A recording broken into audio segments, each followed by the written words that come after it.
Welcome to the Team Lawson podcast. I'm Mike. I'm Theresa, and we're millennials, and we're making it.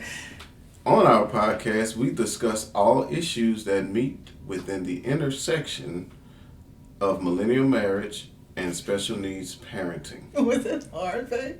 A little.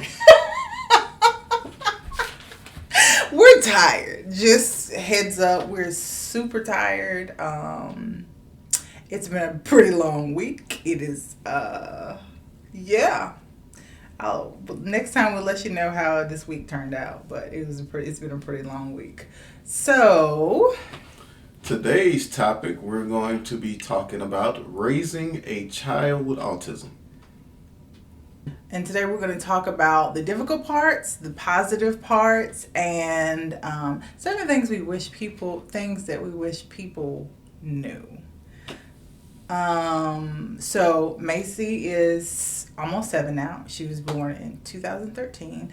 It was great. I mean, yeah, like having a kid. I mean, as great as having a newborn can be. You love them and they're amazing and they're a baby and they scream all the time. Yes. So she slept through the night though. So to her credit. Blessing. To her credit, at 4 weeks in her crib sleeping through the night. But well, she was let me say she was sleeping. Actually, we might have had maybe one or two. No, he remembers it incorrectly. We were first trying to have her sleep in a bassinet in a room with us. And just new parents out there, don't buy bassinets. They're uncomfortable. Newborn babies, do not sleep with them. And what ended up happening is she would alternate between sleeping in the bassinet or crying to get out of the bassinet, sleeping or nursing, because I was nursing, and we had a shower chair, like a canvas shower chair, that I would sit up in the bed and she would sleep in that because it had enough incline for her to actually sleep comfortably, and that was the only way that I could sleep with her in the bed with me. So no, there were rough nights. You just were sleeping because he went back to work. That's actually not what I was talking about. What you talking about? I was talking about like the second night we had her, like she stayed up and cried the whole night. Yeah, she had more nights like that. Oh, well. Yeah, you were just sleeping. Poor thing. Had to go to work. Yeah. So, we lived near my parents. I went back to work for a little while, and then I started working part-time. Macy had a pretty typical infancy. Yeah. Wasn't particularly sick. I think she's been on antibiotics like twice in her entire life. And the second time the doctor was like, she's fine, just stop taking it. The doctor told us to stop taking it, so we stopped taking it. She struggled to meet milestones. She had a larger head, so at about 6 months, 9 months, her head has always been above the percentile curve. She's grown into it though, but she's precious. So at about 9 months, 6 months, 9 months. I think it was 9 months because I remember the ultrasound tech not understanding why they waited so late to have her head ultrasound. But they wanted to make sure there was no malformalities or fluid built up in her brain, around her brain, and she was fine. She just had a large head. She met milestones slower. She was probably about 11 months when she took her first steps, which isn't late. But she was... Oh, you're an apology for that too. What? So when Macy started taking her first steps, we were watching TV. This is a funny story. So we were watching TV. I remember that. And I tried to get Theresa's attention, and she wouldn't give me attention, so I actually threw the remote at her. Yes, he did. He threw the remote at me. I wasn't mad that he threw the remote though, because I got to see the baby walk. But crawling was, I think, more interesting. Do you remember how she crawled? On her back. Yeah, she would not crawl on her hands and knees. She did not. Tummy time was a no. Like screaming and hollering that we could get 10 seconds in. And once she could roll over, she would just like, I'm not doing tummy time. Like, we're not doing that. But she would like lay on her back and scoot across the floor on her feet. She crawled, but she crawled after she learned how to walk. And she could crawl. I saw her do it before, because whenever they would ask us about milestones, they would be like, is she crawling? She's scooting on the floor. Have you seen her crawl? Yeah, once or twice, and they'd be fine with it. But Walking really was around when we moved back to Baton Rouge. So no, she was walking before then. She was walking before then, but she wouldn't walk. She could walk, but would not. No, because Mason was getting into stuff. Yeah, I guess we remember stuff differently, but yeah, I think around 13 months she was walking pretty good. I remember in public, like, we would have to tote that big old girl around because she was always quite chunky. And that was another thing the doctors were like, she's a pretty healthy baby, and normally heavier babies walk later because they have more to carry around. So, at least that's what we were told by the pediatricians. Macy spoke, but didn't have... She had delayed speech progression pretty early on. We noticed that she wasn't speaking as much as the other kids that were 2 and 3 years old. She's still speaking a lot of jargon. Gibberish. A lot of gibberish. Yeah. She could communicate mostly wants and needs. Some sort of way she'd get her point across, but not a whole lot of conversational speak, like showing me about the world around her, stuff like that. She did, when she was about 18 months, we started working on numbers, colors, letters, shapes. She could sing pretty much anything. She has been singing since she's about 18 months. And as around 2 years old, she started reading. I remember we were in one of the grocery stores and we were checking out, and they had this huge banner across, like, if you're standing in the checkout line and you look up, it's like as you Walmart. Exit. No, it wasn't Walmart. It was. No, it wasn't the first time. You weren't there the first time you were on the road. The first time, I didn't even notice it. The cashier noticed it. Macy just turned around in the buggy and she read the sign. Thank you. Welcome. And the lady looked at me and she was like, ma'am, she's reading that sign. How old is she? I was like, she's 2. She's reading it. Are you sure? She's like, yeah, she's reading it. Look. And she turned and she did it again. She was actually reading the sign. I think thank you, she didn't learn that from me. She learned that from PBS because she loves the commercials on, like, the little intermissions on PBS specials and stuff. She, her favorite thing to say when she's watching TV, she waits for them to say it. And other contributions from viewers like you, she'll say that. She waits for them to say it. But at about 3, at about 3, we decided that we wanted to homeschool Macy. Yeah. And so what I did was I knew that we got a curriculum, not the whole thing, just a curriculum for kindergarten age 4. And I bought it and I was like, well, she's 3 now. So I want to see if I'm really going to be able to do this and what she needs to be able to do this packet of things. And what I quickly learned was Macy could not do, as brilliant as she was, she could not do any of the skills needed to do the work. Not the sing-alongs, not the matching, holding attention long enough to finish a worksheet, even if it's just like matching and tracing. Like it was at about 3.5 December, I had pretty much given up. I was like, I'm not going to be able to do this, and something is wrong. I think when she turned 3, I asked the doctor about development because we were potty training, and it was rough. She decided potty training was so bad. Oh, it was so awful. Oh, it was so bad. That's the only thing I don't miss. About her being little? Yep. Potty training. Oh, y'all.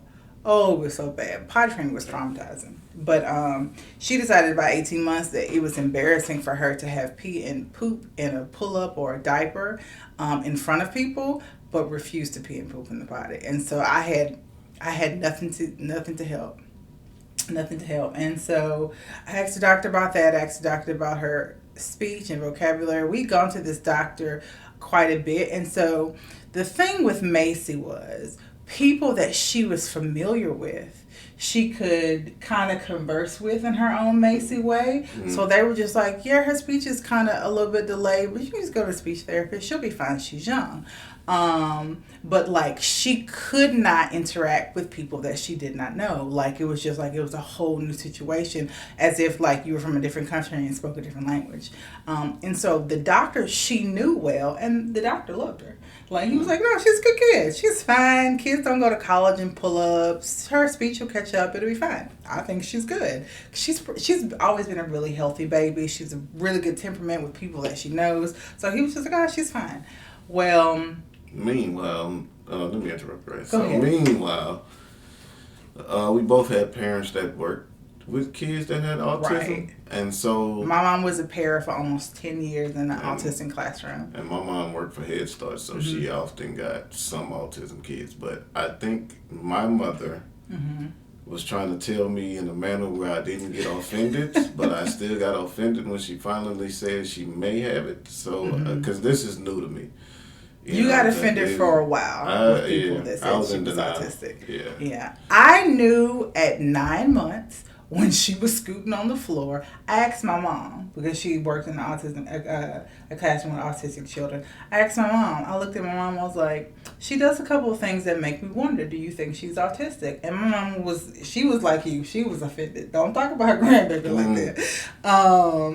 But because most of the children that are in at the age that my mama dealt with in upper elementary school that are in a self-contained classroom with autism and special needs are moderate and sometimes even severe. So she didn't deal with, and Macy's high functioning, long story short. But Macy's a high functioning, that's not what they call it now. Don't come at me in the comments. I'm sorry, I'm not totally politically correct. High functioning, but so autism has a spectrum. So you got mild and you have severe. So even though she's high functioning, she's at the mild marker. Mm-hmm. So basically, she just, got to do this, and she'll get there. The older she gets. So what Michael is explaining is the way that Nurse Cahagan explained to us. That's the lady who did her evaluation. She explained it this way. What happens with children with autism is from infancy, every kid starts off on the same playing field. And as we get to age about 2 or 3, like autistic children start to divert. And so therapy is mainly to help them to get back on track. And so Macy isn't as far off the track as some other kids with autism. And so most people just missed it. Before we had Macy evaluated, the doctor that we were going to, that we had seen for a while, recommended, since she's having issues with speech, get her hearing checked. We got a hearing checked. I remember the actual ear, nose, and throat doctor I didn't like very much, but the audiologist that, you don't remember this, the audiologist that checked Macy's hearing, Macy couldn't respond to commands, so she couldn't do the tactile, like which ear you're hearing the sound in test. So they end up having to do the same test that they do on infants in the hospital. But you have to sit very quietly and very still. And normally with infants in the hospital, they do it when they're sleeping. Mm-hmm. And some kind of way, this amazing audiologist got Macy to sit. If you met Macy, quiet is not something that you would use to describe her, but she got her to sit quietly and still to test both of her ears. And I remember being amazed by this lady. Nothing was wrong with her hearing though. Macy is normally quiet when she's getting into something. Oh yeah, if Macy is quiet, there's a problem. So we went for the 3-year checkup. I'm doing all this stuff, trying to get her ready. We get her hearing test. There's nothing wrong with her ears. There's nothing wrong with her hearing.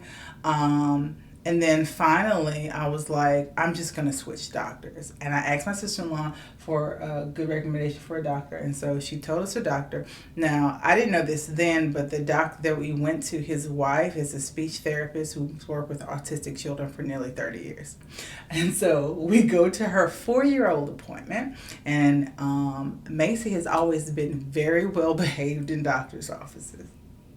But this appointment, she screamed and hollered the entire time. Like, I had never seen her act like that before. And Macy's always off the chain, but I'd never seen her act like that before. Mm-hmm. And he was like, so what do you think? The doctor that we went to was like, so what do you think? And I was like, I'm thinking like at that point I was noticing some issues with sound and sensory perception. So I was Google doctor diagnosing, and I was like, well, I think maybe she has some sensory perception issues. And he's like, yeah, I think she's autistic. He's just like, no, I think she's autistic. Meanwhile, I'm trying not to transform. Michael said, no, I don't think so. I don't know if you remember this, but you just straight up told our doctor, no, I don't think so. And he was like, so what do you think? I was like, yeah, I think she is. And then he started giving all this stuff to do and whatever that we need to do for her. But, that was our introduction into raising a child with autism. We raised our child until somebody told us that she was autistic. And then we started doing the things that we could to help her. But I think finding out that we weren't crazy and there was really something going on with our child, it was really helpful for us. But if you want more details about her diagnosis and all the different ways we got her into therapy, you can if y'all interested in it, we'll do another video on it. Just comment down below if you want some more information on it, or you can call our Google number and leave a voicemail. It's 504-252-0531. It's 504-252-0531. If you have any questions about just the things that we're doing to help our daughter, just let us know. And we can present some more information on it. So now we're going to talk about different parts of autism, seven things that the difficult things?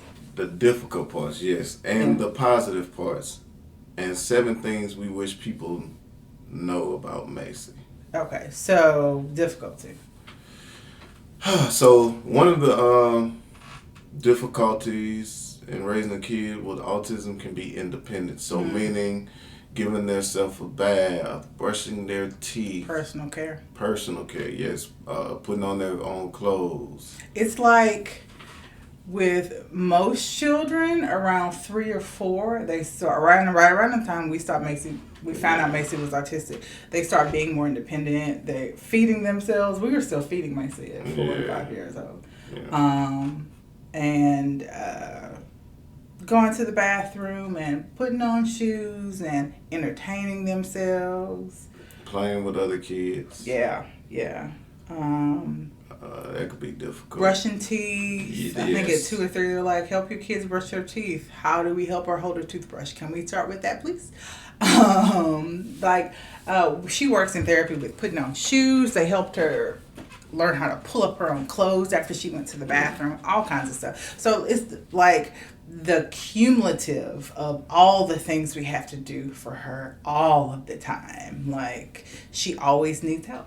And then sometimes also, even when they learn that skill, it's keeping their minds refreshed, continually helping them to learn that skill, because they can easily regress if it's something that's not taught consistently. Yeah.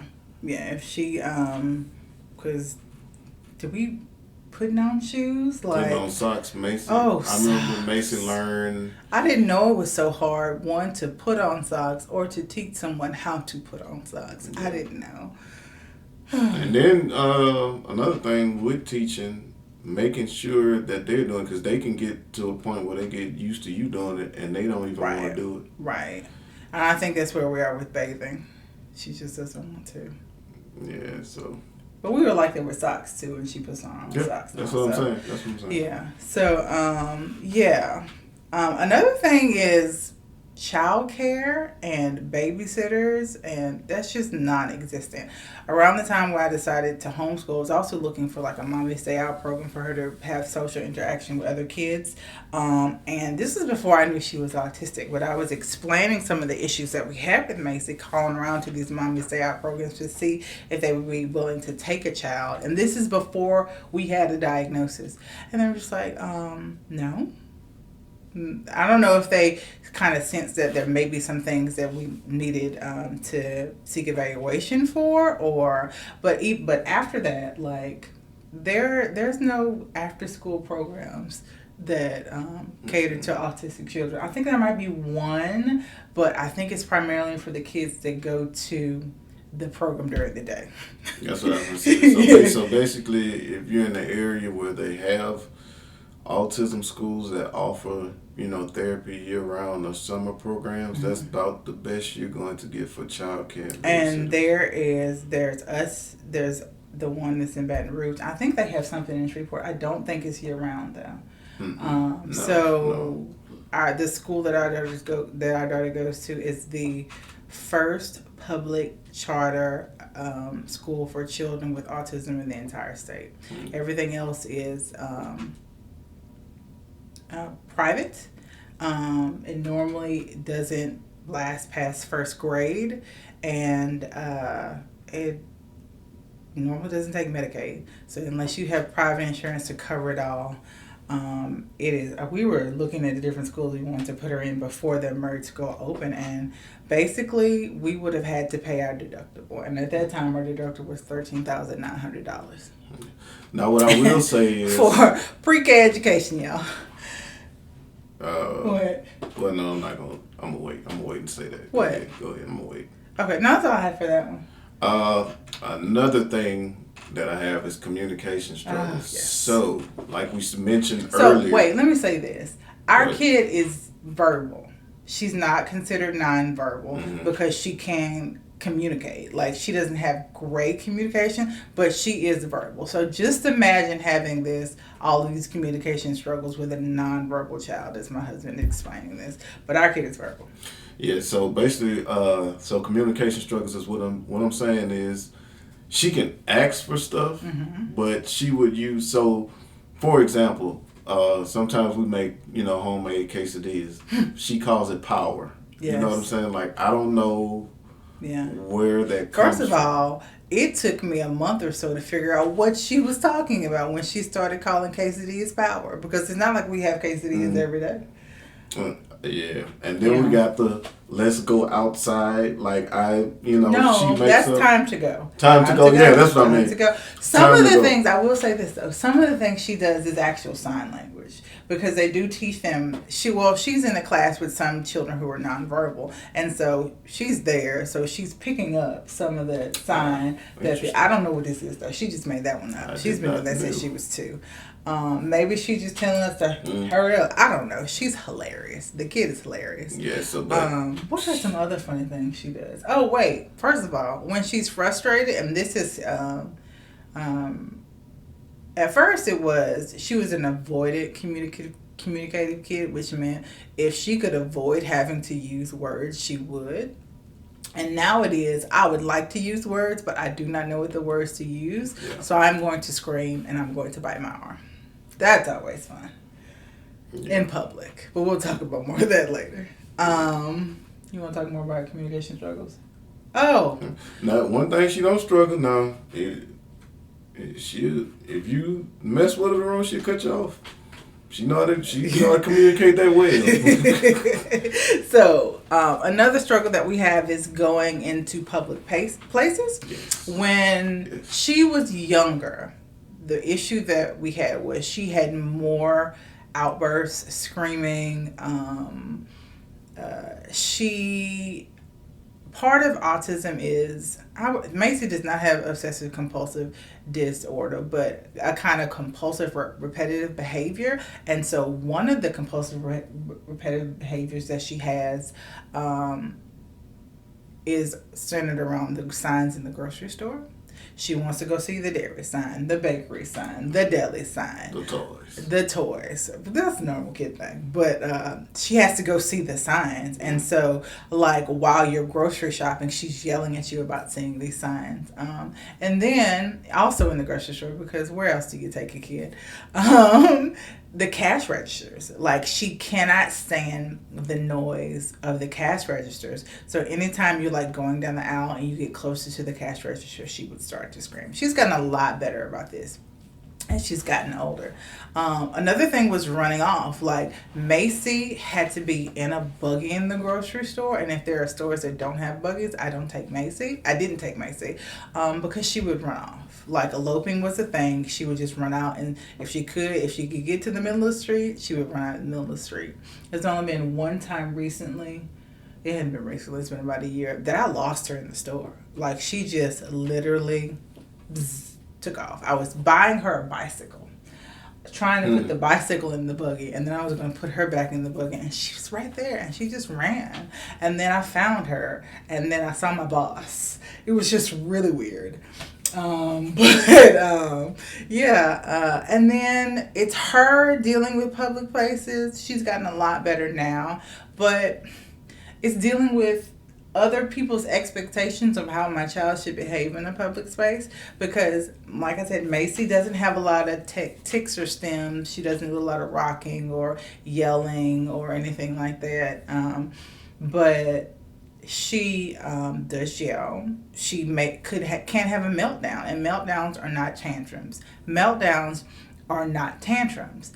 Meltdowns are not tantrums. She gets overwhelmed sensory-wise. If there are a lot of people in the store, if she's overtired, if she's hungry, if it's too cold, if it's too hot, if the lighting's too bright, she can get overwhelmed. And so when she's overwhelmed, her favorite thing to do is to either scream or run. And so I'm chasing a screaming, running child sometimes in the store.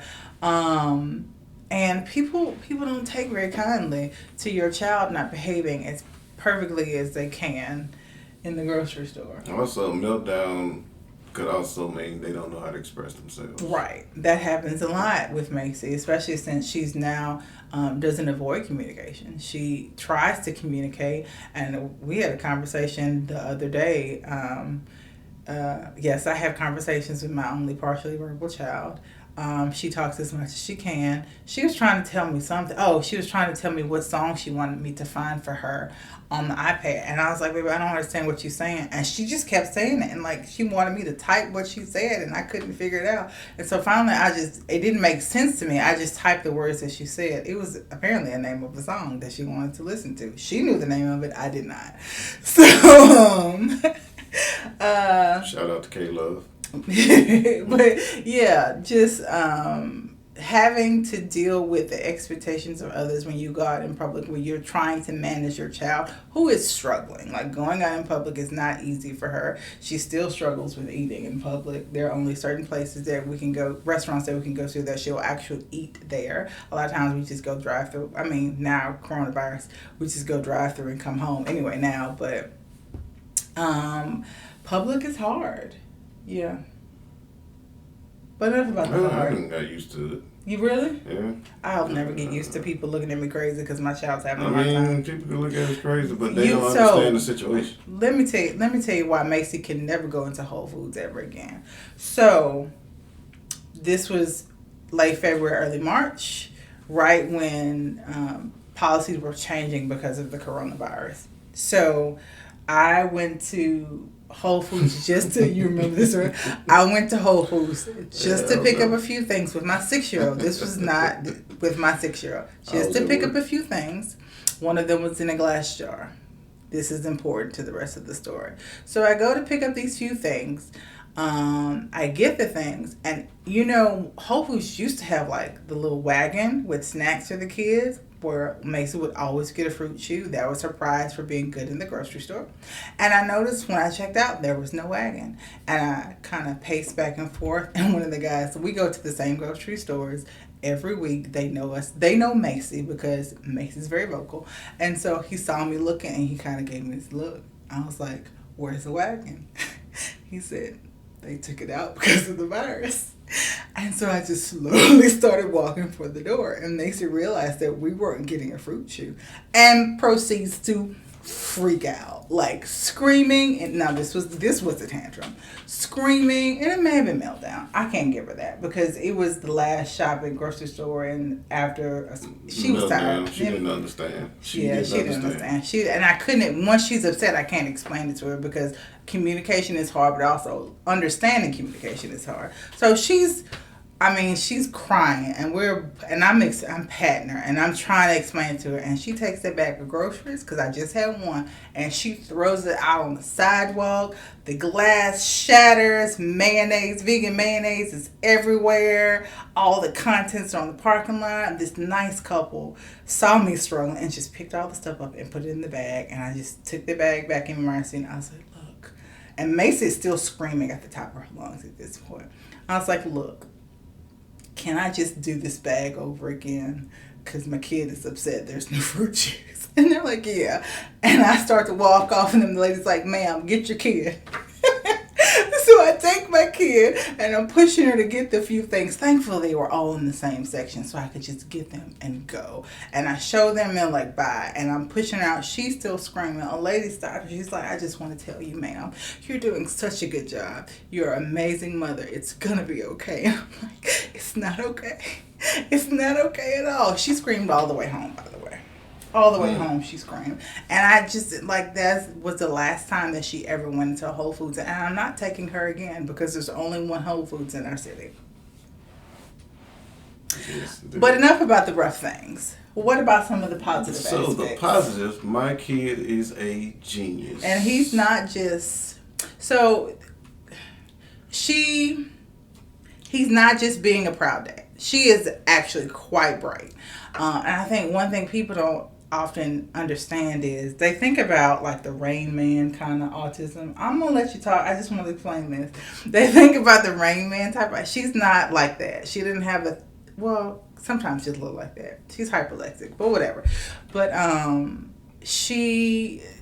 On the autism spectrum, there's mild to severe, right? Mild, moderate, severe. And there's also intellectual ability or disability. So there's mild, moderate, severe, intellectual disability. Or there's normal IQ, high IQ, low IQ. Well, on the children with the autism spectrum, there are just about as many children with a low IQ as with normal neurotypically developed kids. Normal neurotypically developing kids. There are just about as many gifted kids on the autism spectrum as there are neurologically typical developing kids. It's only slightly different. So when we say to people that Macy is gifted, they think Rain Man, but no, she's just like a smart kid, like a normal neurologically typically developing smart kid. But what are the ways that she's such a genius? I just wanted to make sure to explain that. What are the ways that she's such a genius to you? So any instrument that you give her, she can make music with, man. She's a musical genius. Like we said in the beginning of the video, my child was reading when she was 2. And she loves... I'm talking about big words, not just small words. My child's reading big words. Supercalifragilisticexpialidocious. And she has a love-hate relationship with reading because she would much prefer to like read a book by picking out the nice words that she finds because she likes words. But if V is on the page more than once, she's only going to read it once because I already read it once and I don't have to read it again to understand this page. That is my child. So if you have a kid in kindergarten, you know that they have those tests where they track to see how many words they get right on the page. And it's tough when they're like, she can read, what was the word? Preen. Preen was on the kids app that she uses for reading, but she won't read the. I don't know. Yeah, she likes to skip words. She does. Basically, my kids see something the first time you do it, so we have to be careful what we do around her. Yeah. Such as unlocking a door, because she knows what key it is on my wife's keys. Yeah. She hasn't figured my keys out because I cover it up. But I didn't know she was looking at my keychain when I unlocked the door. Yes. So Macy is very observant, and she's also like technologically savvy, like yes. So Macy can make your computer talk. Yeah, and I still don't know how she did that.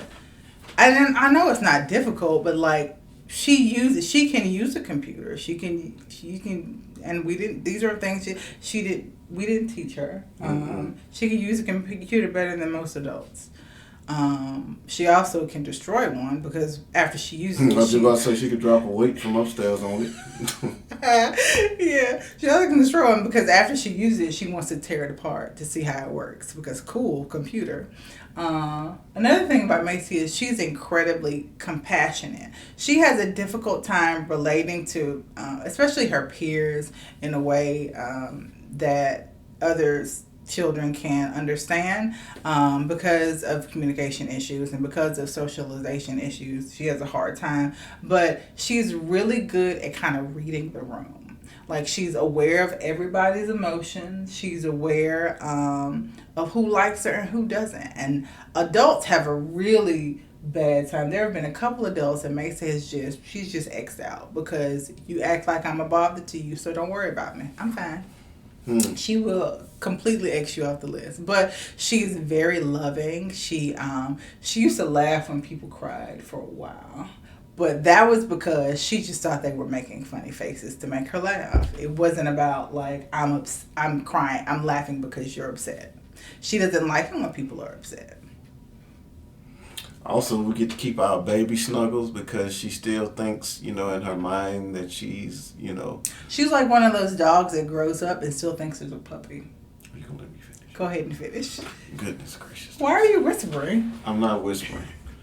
But I'm being animated. Okay. Animated, you get what I'm trying to say. But yeah, we get to keep our baby snuggles. So, most kids at about her age, they'll let you give them a hug here and there, and then they start kind of, all right, pushing off, and things like that. But no, not with Macy. Macy, if you're one of Macy's favorites, you can get a hug, and you're lucky if you can get a kiss. You're lucky. That's to strangers. Me and Mom get all the kisses and the hugs. All the kisses and hugs and snuggles and cuddles. And that's her favorite thing to do when she wakes up in the morning. She doesn't like going to school early. She loves school. She wants to play with her friends. That's what she goes to school for.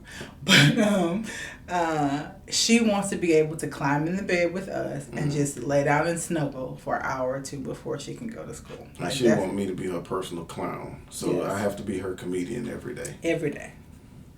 Another thing, and this is not really Macy related, but situationally related, because we have had so many struggles with Macy in the past years, it has highlighted to us what an amazing support system that we have. We mentioned that both of our moms work with children that have autism, which is like to have two grandmothers who are familiar with autistic children for an autistic child is amazing.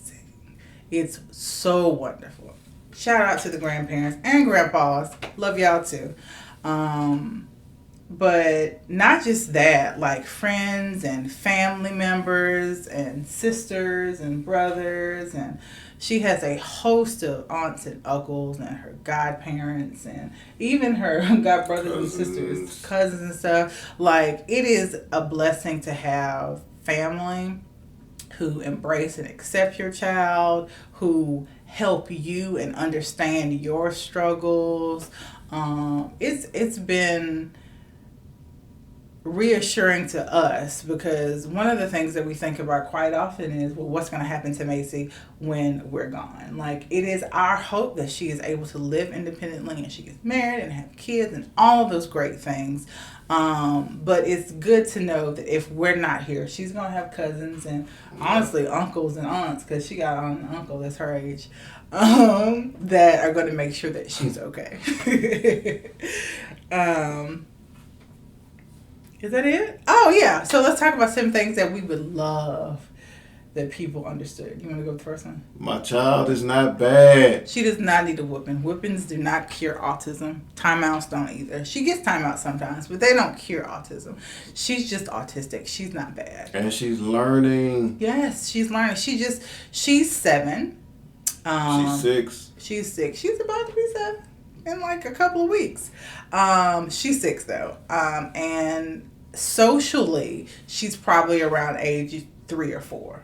And so people see our extra tall, extra vocal 6-year-old, and they don't know that she is going to interact with them at about a 3 or 4-year-old. So if you wouldn't chastise a 3 or 4-year-old for it, don't chastise my child for it, you know? And again, meltdowns are not tantrums. Macy isn't rude. Like, Macy's conversation skills have not reached their fullest potential. And so sometimes she says all the words that she knows, and her reply is short and curt. And sometimes you'll ask her a question and she doesn't know how to answer, and so she won't. Another thing, if you ask our child for a hug and she does not have to hug you. We're not going to force no child has to hug you. So stop asking children for hugs. If a child wants to hug you, they'll come up and hug you. Leave children alone. That's weird. Watch Mason give plenty of adults the and she'll block you, and I'm not telling you nothing. Stop begging children for hugs. And when they look at me, I'm just going to do this. She does it to her grandmothers and grandfathers too, so they don't feel bad. But it's funny. She always hugs her our niece. I won't say her name. She always hugs. My mom. I mean, she does, but she'll give him the stiff arm. She used to give him stiff. She used to give my mom the stiff arm. She give Lita the stiff arm too. But no, her oldest cousin. I'm not gonna say her name. Our niece. Mm-hmm. Always gives her a hug. That is weird. She's never stiff-armed her.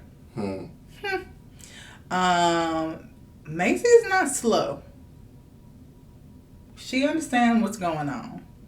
She can't talk a lot about it. She can't converse with you. I talked about how there are just as many intellectually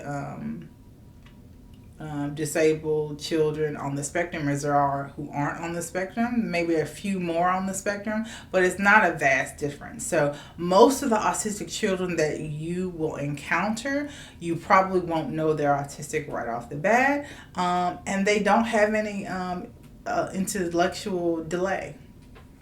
And Macy does not at all. Another thing, it's not easy to raise a kid. It's really, really hard with autism. It's hard raising kids, period. Like, if you got kids, you know exactly what I'm talking about. Kids are hard. I don't know who convinced us that we had to have children. It's hard. It's absolutely rewarding, and I love my kid, but it's so hard. Look, this didn't come with a strategy guide or a book of how to raise a kid with autism for dummies. And the imaginary book didn't come with extra chapters for autism and poop smears. Don't ask me what that is. You don't need to know. If you don't know, you don't need to know. Just be glad you don't know. Writing your autograph on the wall and having to repaint the whole bathroom. She been writing on walls for years. I don't know what you looking at me crazy for. Writing on sofas, just writing on. We'll talk about that later. But with permanent marker, not regular marker. We'll talk about that later. But it's hard, and so when I say raising my child is hard, and it's probably harder than a lot of the things that you will ever have to deal with your neurologically typical child. I'm not saying that raising your child is not hard. I'm just saying I have extra hard, so please give me a little extra grace because I just don't have time for it. Stop looking at us crazy in the store. Stop. Just mind your business when kids act up. Okay. Destruction. So, Macy enjoys to see how things work, and the best way to do that quite often is to take things apart. So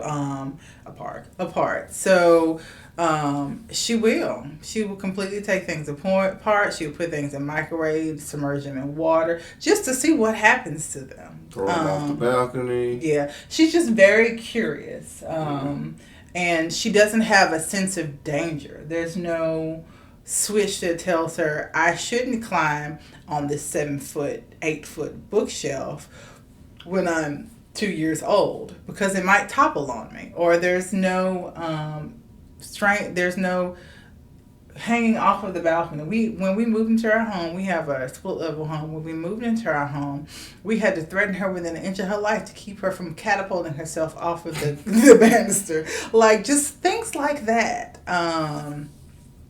And she doesn't like doctors, like screams and hollers. Now, whenever she goes to the doctors, because doctors give shots and they want to look in your ears and in your throat, and she has amazing doctors. She likes Dr. Holman. Yeah. She doesn't holler at Dr. Well, Holman. that's because Dr. Holman don't Dr. Homer all didn't that have extra to. stuff. Yeah, Dr. Homer doesn't have to do anything. Dr. Homer doesn't have to. Well, I mean, she does stuff, but she didn't have to do all the shots and things. So, that's what I wanted to say. Because that can go back to the first topic, the not bad and the curiosity. So, when kids with autism get bored, that's when stuff starts to get torn up. So you have to always, and they're always, like you said, they're always curious. So constant supervision all the time. Macy's never by herself. No, you have to keep doing things with them to keep their curiosity under control. Because if not, they're gonna break something. And even if Macy has her iPad, if we're not like constantly watching her, she's going to play on her tablet while she's destroying something. It's amazing. Another thing. What? With those tablets, be careful what those kids are watching, because that's how Macy puts most of the stuff in the microwave, toys and stuff, because she watches. I don't know what her obsession is with the microwave, but so she whatever. watches. No. I'm just trying to explain what you're trying to explain. I'm gonna let you explain. No, I'm gonna let you. I'm not gonna explain the microwave thing. I'm gonna let you explain that. Okay. I'm saying, so she sees people on the videos putting all kind of stuff in the microwave. It's not just food products. You know, they might put something like a bowling ball in the microwave. So she feels like, oh, I can do that, but she puts dangerous stuff in the microwave. Toys. Yes, toys. I done seen her put a fork in, a cup and a spoon in there. You know what a spoon in the microwave do. So you have to be careful with what you allow kids with autism to watch on that tablet. And a part of that is microwaves are her thing. So if your autistic children have repetitive behaviors and some have compulsions, and Macy's is more mild. It's not bad at all, but like whatever her thing is, like she's gonna research it. And she Googles it and she YouTubes it to see how the thing works. She watches videos of, I've caught her with a screwdriver near the microwave because she watches videos of people taking apart microwaves to fix them. So she's smart. She ain't no dummy. She researches. She's a little genius. Another thing is, Macy loves food. There are kids, and she does have some food aversions. For whatever reason, she doesn't like orbs. So grapes, cherry tomatoes, blueberries. I don't know if maybe when I wasn't looking when she was smaller, she choked on one and I didn't know. But like other than that, like does it taste good? I'm gonna eat it. I'm gonna tell you too. Be careful with food around kids with autism, because if they see you not eating, they will jack it. I don't think there's an autism thing. I think it's a Macy thing. Oh, that's amazing. My bad. Sorry, other kids with autism who don't jack food. We're that's not putting that on all children with autism. Macy, I was eating my dinner today. I had a sandwich for dinner. Don't judge me. It's been a long week. I took about out of half of my sandwich. Macy said, taste it. I said, sure. And she took the whole half a sandwich. I ate the rest of my food, took a bite out of the other half. And she was eyeing it, so I just gave it to her. Just gave her the sandwich. I didn't watch her take French fries out of people's hands. I'm talking about just come and bite. When they were little bitty, her god brother, she had him crying. They were eating cookies, and he was eating his cookies faster. And she took the cookie right out of his hand. Oh, and he cried real tears, y'all. Real tears. And me and his mama laughed. So don't feel bad for him now. He's fine. They love each other very much, and they get to get along very well. But Macy will jack you. What's that last thing say? Oh. Super strong. She has superhuman strength. I believe all kids with autism. No, that's a Macy thing. I tell you what, the kids that I've seen, I will say that. I get it's a Macy thing, but I'm talking about the kids I've seen. Stop generalizing to all kids with autism. People do that all the time. I'm not generalizing. I said the kids that I've seen. Not all the kids that you've seen are super strong. I've seen they got some huge calf muscles, the ones I've seen. That's because they walk on their tiptoes. That have nothing to do with being super strong. He's making me angry. I'm tired. It's been a long week. No, but Macy is super strong. She has an 8-pack. I didn't know that you could have 8 abdominal muscles, but she has an 8-pack. If she doesn't like to be pinned down, And sometimes we have to pin it down to get stuff out of her mouth. Or I don't have to pin it down to get stuff out of her mouth. Well, when she was little. Yeah. Even when she was little, she'd run from me. Now she just spits it out. She's like, yeah, I got something in my mouth. You called me. Or getting shots. She's not going to voluntarily allow you to give her a shot. But she will voluntarily give you a donkey kick if you're not careful. Yes. We, this was a couple of flu shots ago. We took her, I went by myself, first mistake. Always take somebody with you when you're taking a kid who don't like to get shots. That's for all parents. But I went by myself. And so I tried to explain to the techs that were there, we're going to need 3 people. I'm going to hold her, on her upper body down. We're going to need a nurse for each leg, and somebody else is going to have to give the shot. Apparently, they didn't have a third person. I should have brought another person. That was partially my fault. So they came in there with 2 young girls, little things, who apparently thought I was just overreacting. And one little girl's got mule kicked. The one that was holding her legs, she didn't have enough strength to hold them against this 4-year-old. She was 4 at the time. Mule kicked her right in the chest. I felt bad for her, but I did tell him. Yeah. I think that's about it. Yeah. So how are we doing working together as a team? I believe we are doing wonderful. I think this has been a good week. Yeah. I ain't got nothing. What's one thing that I've been doing well? That you've been doing well? Mm-hmm. I mean, man, I gotta be real. Man, I give her MVP this week. She let me play my game with no issues. Like, I appreciate that. You know what I'm saying? We've had a rough week. He needed to play his game. Yeah, I appreciate that.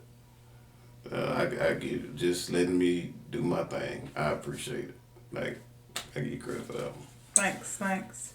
What about myself? What positive thing have I done this week? Thank you for kind of rolling with the punches this week. We've had a pretty rough week. I won't go into the details yet till we have more information, but we've had a pretty, it's been crazy around the Lawson camp. Team Lawson has been team crazy.